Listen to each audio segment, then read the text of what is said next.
Ashama kan jirtu kabajamtoota hordoftoota sagantaa Yookoo Doctor-7024 oduu waa'ee fayyaa kan torbaniin isin dhageessaa oduu waliin Andaraartuu Bushaati. Biyyi Ruusiyaa talaallii vaayirasii koronaa onkoloolessatti abdachiiftee jirti. Talaalliinis ta'ee qorichi dhibee koronaaf ta'u hamma ammaatti kan hin argamneef yoo ta'u, oduun gara biyya Ruusiyaatti dhaga'ame talaalliin yaalii irra jiru ji'a 2 booda ni abdatama jedha.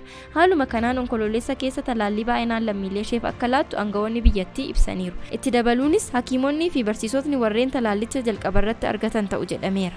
Gabaasni kan BBC'ti. Dhukkubni sukkaaraa sadarkaa weerara jedhamutti fudhatamuu danda'a jedhame.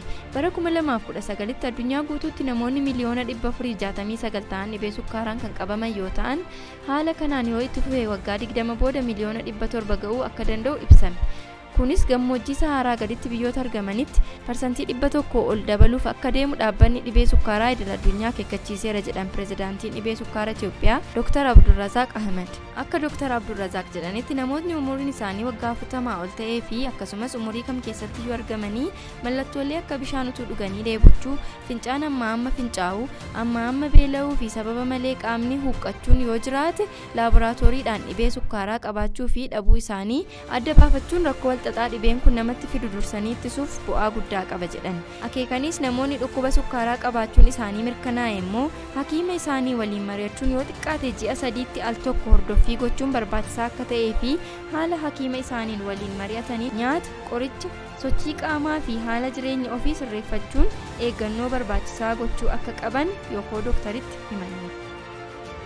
Biyyoonni sirni eegumsa fayyaa isaanii dadhabaa ta'e of eeggannoo gochuu qabu jedhan beektonni. Ardiin Afrikaa baay'ina uummataa biliyoona 1.2 qabaachuun ishee kan beekamu yoo ta'u, biyyoota muraasa irraa kan hafe biyyoonni Afrikaa baay'een isaanii sirni eegumsa fayyaa isaanii dadhabaadha. Weerarri vaayirasii koronaa kunis ba'aa cimaa itti ta'uuf akka deemu dhaabbanni fayyaa addunyaas ta'e beektonni himaa jiru. Hanga oduun kun qindaa'etti Afrikaa keessatti sababii vaayirasii koronaan namoonni 20,000 ol du'uun himame. Namoonni miliyoona 1 ol ta'an immoo vaayirasichaan qabamaniiru.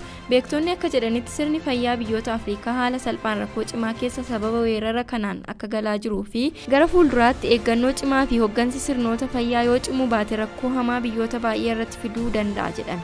Kabajamtoota hordoftoota sagantaa Yookoo Doctor-7024 oduun waa'ee fayyaa isiniif qindeessine kan hangammaa turanii hanga torbanitti nagaatti.